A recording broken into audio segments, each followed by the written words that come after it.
mengawali kegiatan pada pagi hari ini, saya minta Ica tolong pimpin doa untuk mengawali kegiatan.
Semuanya coba tangan kaki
Ini KKM-nya.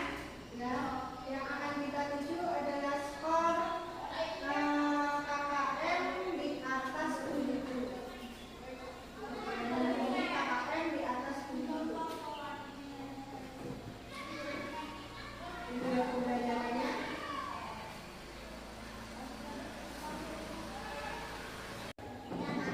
Kita akan melakukan asesmen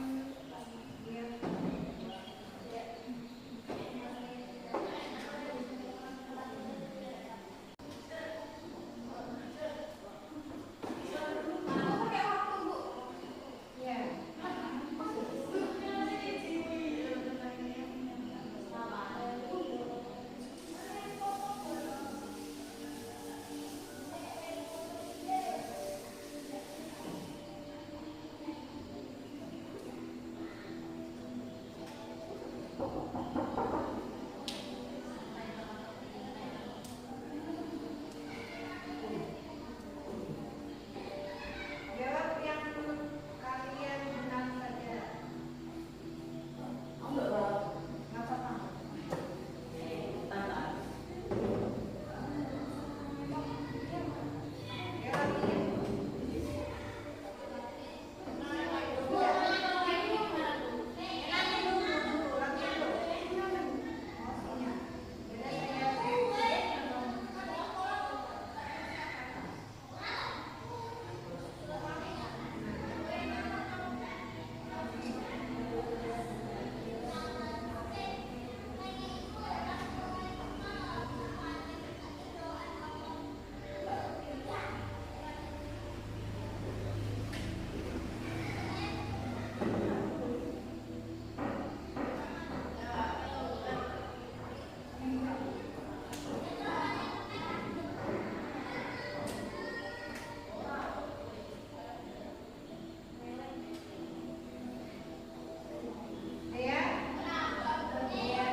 identitas suatu negara yang independen dan juga merdeka, ya. Menurut kalian, siapa yang seharusnya memegang kekuasaan tertinggi dalam suatu negara? Presiden. Presiden semuanya presiden. Ya, kita bahas lebih lanjut. Apakah benar presiden memegang kekuasaan? Ya, isinya tadi. Nah, ini yang akan kita pelajari, ya. Peta konsepnya, hakikat dan teori kedaulatan. Yang pertama kita akan belajar tentang kedaulatan dulu. Di sini ada pengertian, sifat, dan macam-macam kedaulatan. Selanjutnya ada teori kedaulatan. Teori kedaulatan ada 5: Tuhan, raja, negara, hukum, dan juga rakyat. Nah, sekarang lihat di depan. Apa yang kau pikirkan tentang gambar di depan? Sistem demokrasi, ya, pemilu, ya kan? Nah, ini pemilu untuk apa sih? Memilih pemimpin negara ataupun wakil rakyat, ya. Di mana pemilu ini digunakan untuk memilih wakil rakyat atau yang kita sebut dengan DPR, DPD maupun DPRD, dan juga presiden serta wakil presiden. Ya, coba lihat di depan. Kira-kira kalau suatu saat ingin mendirikan suatu negara, apa sih syaratnya? Adanya rakyat, wilayah, hanya 4 syarat saja untuk mendirikan suatu negara, ya. Ada rakyat, ada wilayah, ada kedaulatan, dan juga kemampuan dari negara lain. 4 hal itu yang menjadikan negara suatu negara. Jika salah satu ini hilang, maka akan mempengaruhi kedaulatan suatu negara, ya. Ya, kedaulatan di sini adalah kekuasaan tertinggi. Jadi kedaulatan itu adalah kekuasaan tertinggi dalam suatu negara, di dalam suatu sistem pemerintahan. Tetapi itu kekuasaan tertinggi itu terletak di mana saja. Kalau kita contoh ke negara kita kira-kira kekuasaan tertinggi di tangan siapa? Presiden, yakin? Presiden, yakin? Rakyat, yakin? Ya, nanti kita akan belajar lagi, ya. Makanya saya tanya, kita kira-kira kekuasaan tertinggi kita itu siapa? Apakah benar presiden? Atau Tuhan mungkin, ya? Ya. Ini gambar apa? Proklamasi. Apa sih hubungannya?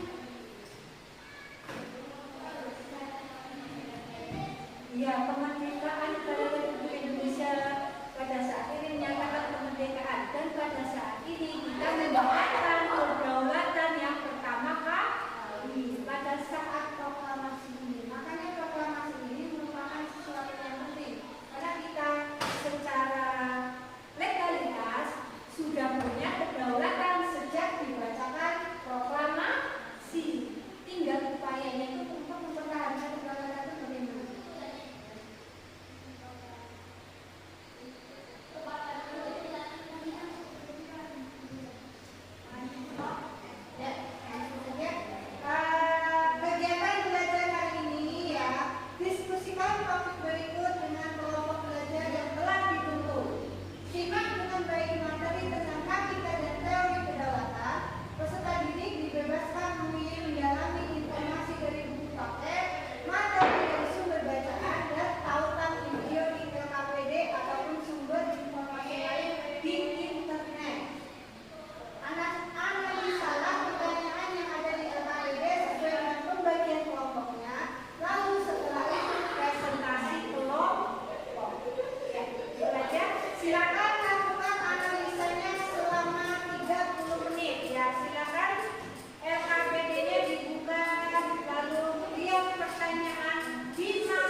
silakan diskusi. Pura-pura aja, yuk. Pura-pura.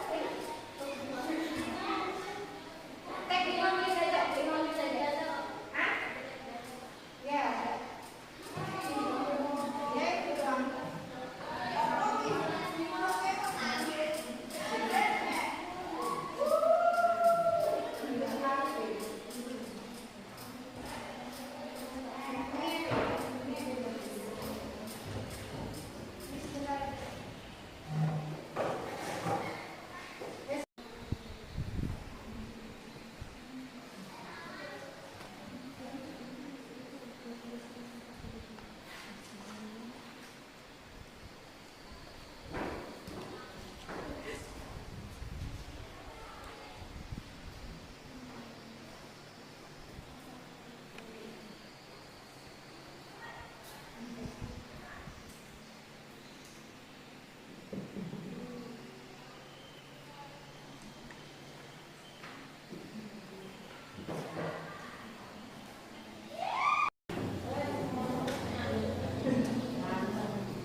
Ya, kalau kamu sudah ambil habis, saya persilakan siapa yang mau maju duluan. Kelompok mana?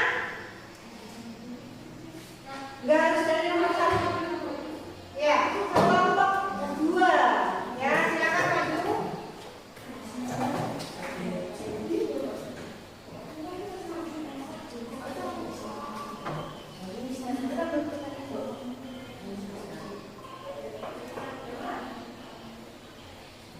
Ya. MC penyaji. Ya. Assalamualaikum warahmatullahi wabarakatuh. Waalaikumsalam warahmatullahi wabarakatuh. Kami ucapkan selamat pagi. Kami ingin mempersembahkan presentasi kami dengan materi kita pada pagi hari ini yang akan dipresentasikan oleh teman saya Buman. Jadi, jelaskan bagaimana teori kedaulatan Tuhan dan kedaulatan raja berbeda dalam hal sumber dan pemegang kuasa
sampai teori-teori sejarah.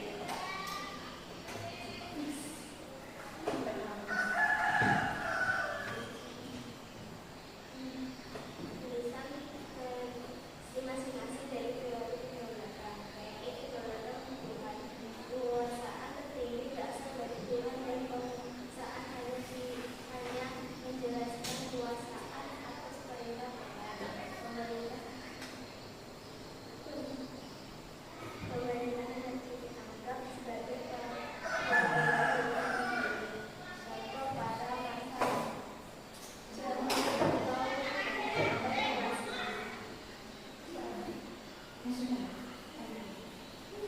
apakah ada yang mau bertanya? Menurut kelompok Anda, Indonesia mengalami kedaulatan apa? Dan berikan alasannya. Indonesia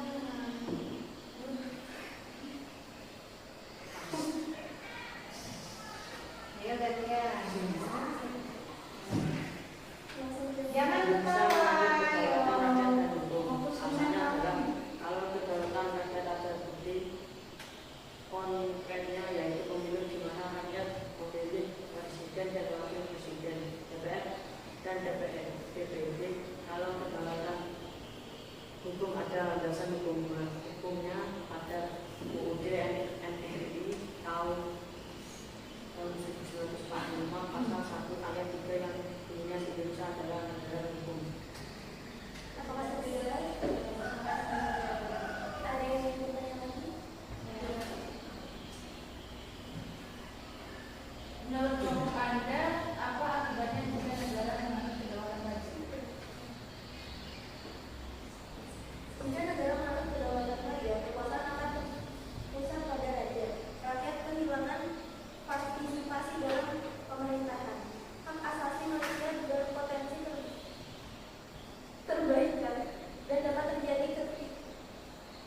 ketidakstabilan politik serta krisis yang tidak demokrasi.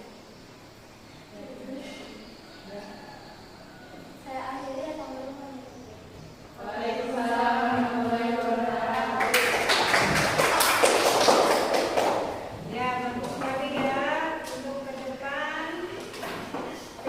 Coba diskusikan lagi bertanya dulu, kalau ada yang bertanya mengangkat tangan, baru persilakan dulu. Jangan langsung kayak gini terus tiba-tiba langsung masukkan pertanyaan. Belum dipersilakan sama MC.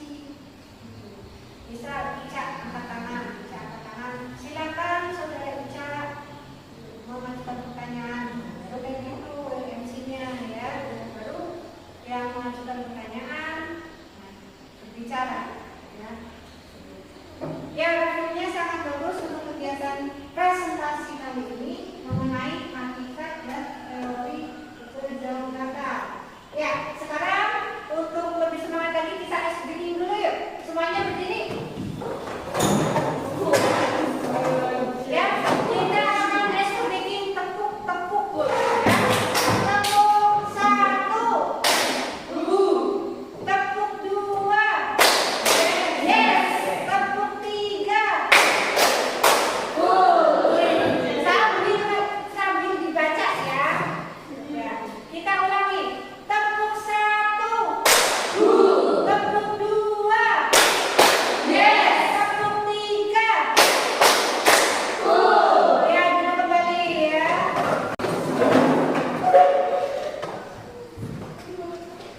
Ya, tadi kita mempelajari tentang hakikat dan teori pembelajaran mengenai masalah kelompok yang masing-masing permasalahannya di masing-masing LKPD berbeda soalnya ya. Dari yang kalian pelajari mengenai hakikat dan teori kedaulatan, ada yang bisa memberikan kesimpulan materi yang kita pelajari hari ini? Ya. Jadi kesimpulannya adalah kedaulatan adalah kekuasaan tertinggi dalam suatu negara. Macam-macam teori kedaulatan, ada kedaulatan Tuhan, raja, negara, hukum, dan rakyat. Indonesia menganut kedaulatan rakyat dan hukum. Iya, bagus banget ya. Jadi inti dari materi ini mengajarkan tentang makna dari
memberikan ya.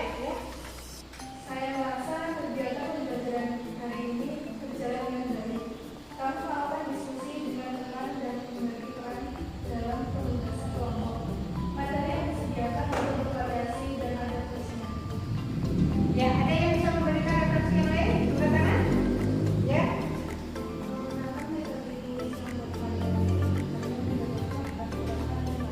Ya, memberikan kuis yang bervariasi seperti menentukan dan lain-lain ya.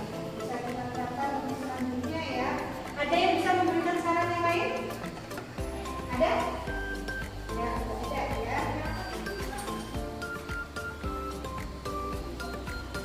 Jadi refleksi dari kalian ya, refleksi dari Ibu.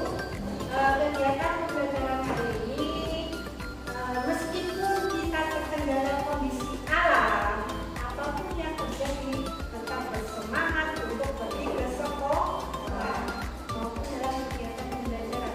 Apa yang ingin kalian terapkan di pembelajaran, coba utarakan apa yang kamu inginkan. Karena kita adalah kurikulum merdeka. Merdeka itu bukan berarti dalam hal kita itu bebas, tidak, tetapi kita bebas, dibebaskan untuk memilih dalam proses pembelajaran. Makanya dalam kegiatan pembelajaran, Ibu membedakan setiap kelompok itu dengan soal yang berbeda. Kelompok 1 dengan tingkat kesulitan yang rendah, kelompok 2 sedang, kelompok 3 tinggi. Karena itu sesuai dengan asesmen tes awal. Tapi jangan dijadikan itu sebagai patokan ya, karena setiap orang kompetensinya berbeda ya. Jadi pesan